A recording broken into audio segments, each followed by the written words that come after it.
নেইমারকে ইঙ্গিত করে এবার কথা বললেন ব্রাজিলের প্রেসিডেন্ট। বললেন, কোনো আনফিট খেলোয়াড়কে ব্রাজিল দলে রাখা হবে না বিশ্বকাপে। কেউ শুধুমাত্র নামের জোরে বিশ্বকাপে সুযোগ পাবে না।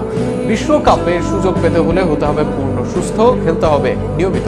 আরো থাকছে প্রতিবেদন। সাম্প্রতিক ম্যাচে জোড়া গোল দিয়ে নিজের সামর্থ্যের জানান দিয়েছেন নেইমার জুনিয়র। দীর্ঘদিন চোটে ভোগার পর মাঠে ফিরে তার এমন পারফরমেন্স ভক্তদের মাঝে আশার সঞ্চার করেছে।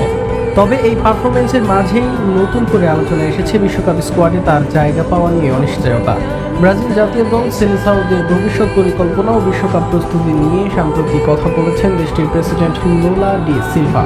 ব্রাজিলের টেলিভিশন চ্যানেল আরটিকে দেয়া সাক্ষাৎকারে তিনি জানান, বিশ্বকাপের দলে জায়গা পেতে হলে খেলোয়াড়দের শতভাগ ফিট থাকতে হবে। শুধু বড় নাম বা অতীত সাফল্যের ভিত্তিতে কাউকে বিবেচনা করা হবে না। লুলা বলেন, কোচ কার্লো আনচেলত্তি অত্যন্ত যুক্তিবাদী ও দায়িত্বশীল একজন মানুষ। তার বিশ্বাস, যারা নিয়মিত খেলছে এবং অনুশীলনের মধ্যে রয়েছে তারাই দলে সুযোগ পাওয়ার যোগ্য। কোচ কঠোর হলে খেলোয়াড়রাও নিজেদের দায়িত্ব সম্পর্কে সচেতন হয় বলেও মন্তব্য করেন তিনি। প্রেসিডেন্টের এই বক্তব্য কাকে ঘিরে তা ফুটবল মহলে খুব একটা অজানা নয়। একের পর এক চোটে বিপর্যস্ত নেইমারকে নিয়ে আগেও সতর্কবার্তা দিয়েছিলেন আনচেলত্তি।